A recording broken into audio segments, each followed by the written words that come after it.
TS6 న్యూస్కి స్వాగతం.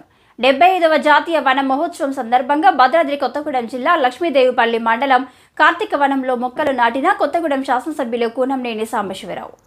ఈ సందర్భంగా వారు మాట్లాడుతూ అడవులను రక్షించుకోవాల్సిన బాధ్యత ప్రతి ఒక్కరిపై ఉందని, ప్రతి ఒక్కరు కూడా వారింట్లో ఒక మొక్కని నాటాలని, ముఖ్యంగా విద్యార్థులు, యువత ప్రతి ఒక్కరూ భావితరాల భవిష్యత్తు నిలబడాలంటే కాలుష్య నివారణ కోసం చుట్టూ పరిసర ప్రాంతాల్లో మొక్కలు నాటి పర్యావరణాన్ని పరిరక్షించుకోవాలని, అడవులను రక్షించే దానికోసం మా వంతు బాధ్యతగా మేము మా కర్తవ్యం నిర్వహిస్తామని వారు తెలిపారు.